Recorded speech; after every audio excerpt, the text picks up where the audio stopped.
Scrap దొంగతనం కేసులో అట్లా ఎస్ఎన్పిసిని పోతూ ఎస్ఎన్పిసి మీద బండలు విసిరేస్తే అతను కూడా గాయమైంది. ఆ కేసులో వీళ్ళందరూ కూడా నిందితులు.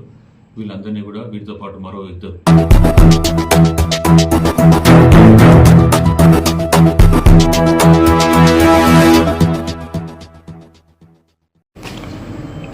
ఈరోజు మందమరి పట్టణానికి చెందిన చెంచుకాలి మరియు విజయనగర్ చెందిన ఒక 4 యువకులు సూసైడ్ చేసుకుంటూ వీడియో తీసి పాయిజన్ తాగి వాళ్ళు ఒక వీడియో పెట్టడం జరిగింది.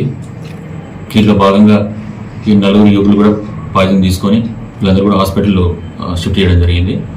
దీని గురించి విషయం ఏంటంటే ఈ 4 యువకులు ఎవరైతే ఉన్నారో అజయ్, రాజు, షారూక్, శివ అనే ఈ 4 యువకులు కూడా ఇంతకుముందు గత నెల మందమరి పోలీస్ స్టేషన్ పరిధిలో సింగరేణి KK1 మైన్లో వీటితో పాటు మరికొంతమంది స్క్రాప్ దొంగతనం కేసులో అట్లా ఎస్ఎన్పిసిని పోతూ ఎస్ఎన్పిసి మీద బండలు విసిరేస్తే అతను కూడా గాయమైంది. ఆ కేసులో వీళ్ళందరూ కూడా నిందితులు. వీళ్ళందరినీ కూడా వీటితో పాటు మరో ఇద్దరు 6 మెంబర్స్ని కూడా లాస్ట్ మంత్లో మందమరి పోలీసు వారు అరెస్ట్ చేసి రిమాండ్ కూడా పంపించడం జరిగింది. వీళ్ళందరూ కూడా ఇంతకుముందు ఈ ఒక్క కేసే కాకుండా కాశీపేట, రామకృష్ణపూర్, మందమరి పరిధిలో వీళ్ళందరి మీద కూడా ప్రీవియస్ కేసెస్ ఉన్నాయి.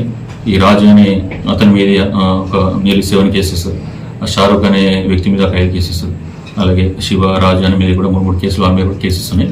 అయితే ఈ కేసెస్లో వాళ్ళు ఏంటంటే రిమైనింగ్ కేసెస్లో పోలీసు వారు ఎప్పుడు వచ్చి మమ్మల్ని మళ్ళీ అరెస్ట్ చేస్తారు అనే భయంతో వాళ్ళు ఈరోజు ఈ యొక్క దానికి ఇన్సిడెంట్కి వాళ్ళు ఈ రకంగా భయపడి వాళ్ళు పోలీసు వాళ్ళు వచ్చి మళ్ళీ ఏమో పట్టుకుపోయి వాళ్ళు అరెస్ట్ చేస్తారనే భయానికి వాళ్ళందరూ కూడా మందు తాగి మరి పోలీసు వాళ్ళను ఏ రకంగా వాళ్ళ మొరాలిటీని డౌన్ చేయాలి, ఏ రకంగా మనము వాళ్ళ డిఫెన్స్లో పడేయాలనే ఉద్దేశంతో వాళ్ళు ఈరోజు ఈ యొక్క పని చేయడం జరిగింది.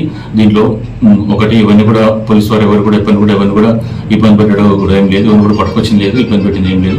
లీగల్గా చట్ట ప్రకారం ఏదైతుందో ఆ చట్ట ప్రకారంగా పోలీసు వాళ్ళు ప్రొసీడ్ అయితే ఉన్నారు తప్ప ఇప్పుడు కూడా వాళ్ళను పోలీస్ స్టేషన్ తీసుకొచ్చి ఇబ్బంది పెట్టడం, తిట్టుడు కానీ కొట్టుడు కానీ ఏం చేయలేదు. వాళ్ళు ఏంటంటే ఈ రకంగా మనం చేస్తే మళ్ళీ ఫర్దర్ కేసెస్లో పోలీసు వాళ్ళు అరెస్ట్ చేయరు, మా దగ్గరికి మా జోలికి రారనే ఉద్దేశంతో ఈ రకంగా చేసి మా మీద ప్రతిదీ ఆలోచన చేస్తూ ఉన్నారు. కానీ మేము ఎందుకైనా కూడా లీగల్గా చట్ట ప్రకారం ఏదైతే ఇన్వాల్వ్ ఉన్నదో ఇవన్నీ కూడా లీగల్ ఇవన్నీ కూడా వదిలిపెట్టేయలేదు. చట్ట ప్రకారం ఏదైతే ఉందో ఆ పని చేసుకుంటూ వెళ్తాం, ముందుకు వెళ్తామని చెప్పి చెప్పారు.